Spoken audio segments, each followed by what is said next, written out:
Até meados do século passado, nós tínhamos no nosso país uma pirâmide demográfica com uma base muito larga, uma população infantil enorme e uma população acima dos 50 anos pouco numerosa.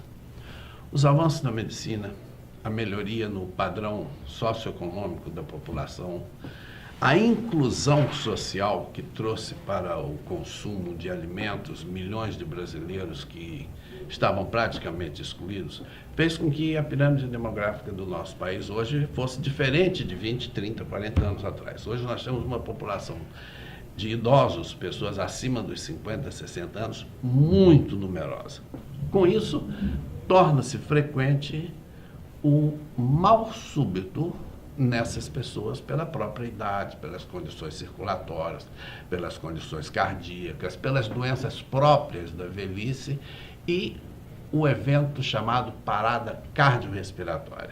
Vamos aproveitar aqui a presença do Dr. Sebastião, que é um intensivista conceituado em nossa cidade, um socorrista de mão cheia, para nos falar alguma coisa sobre o que fazer no caso de um paciente não traumatizado, mas que sofreu uma parada cardiorrespiratória no ponto do ônibus, por exemplo. Essa é uma pergunta interessante também, doutor César, porque isso é o nosso dia a dia, né? As pessoas sofrem esse evento de parada cardíaca, muitas vezes em locais, às vezes até de difícil acesso, e onde as pessoas não têm o mínimo conhecimento técnico ali para tentar fazer alguma coisa pela vítima, né? Então, na realidade, na parada cardíaca especificamente, não há muito o que fazer se não houver um mínimo de tratamento, de treinamento. O indivíduo, né, leigo, vamos colocar assim, que não seja profissional da área de saúde, ele não teve durante a vida dele muito contato com esse tipo de atendimento ou nunca teve contato com esse tipo de atendimento.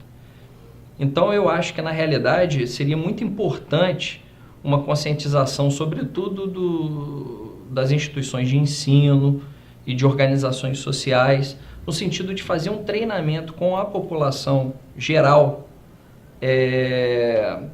para que se possa fazer o que a gente chama de BLS, que é o suporte básico de vida, que são cursos ministrados para pessoas leigas,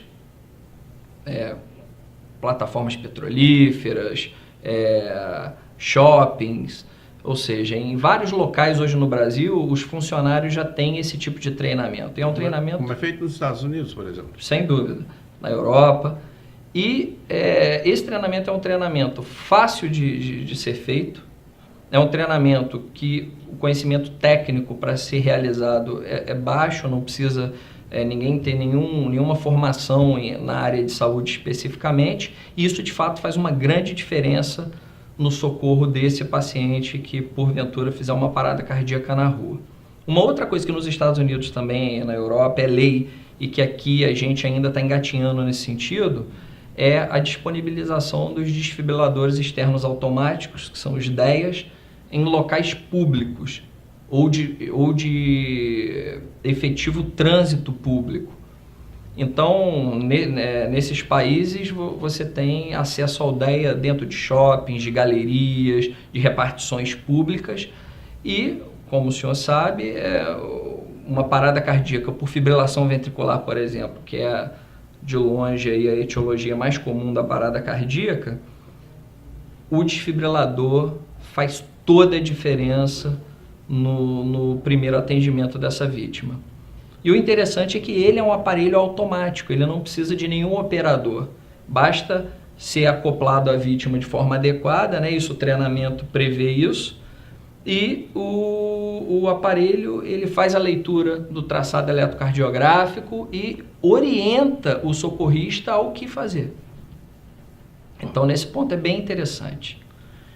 Em caso de não existência desses recursos, o que pode ser feito no momento em que se defronta com alguém que tenha feito uma parada cardiorrespiratória em via pública, por exemplo, até que se chegue o socorro adequado?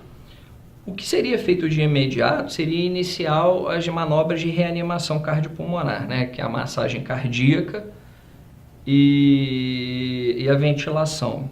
Muito mais hoje, né, com as novas mudanças que os protocolos mundiais estão adotando ultimamente, a massagem cardíaca ela é de fato o item isolado mais importante para se ter uma reversão da parada cardíaca efetivamente. Só que para se fazer massagem cardíaca tem que ter treinamento.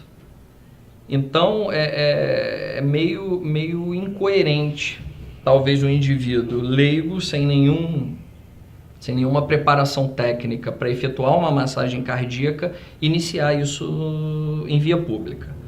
Então a minha orientação talvez nesses casos seja colocar a vítima deitada, né, em decúbito dorsal, afastar os curiosos, folgar as roupas e fazer contato o quanto antes com os serviços de emergência, porque como não vai haver nenhum socorro efetivo nesse momento, pela falta de material e pela falta de capacitação técnica, quanto antes o socorro especializado chegar, a diferença é gritante.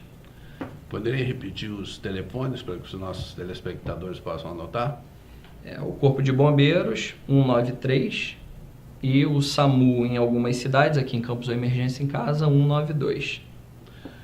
Bom, nós tivemos aqui hoje a presença enriquecedora para o nosso programa do Dr. Sebastião Fonseca, socorrista, intensivista, médico graduado pela Faculdade de Medicina de Campos e hoje professor da Faculdade de Medicina de Campos, a quem nós agradecemos muito a sua presença e os seus esclarecimentos. Muito obrigado, doutor Sebastião. Eu que agradeço, Obrigado.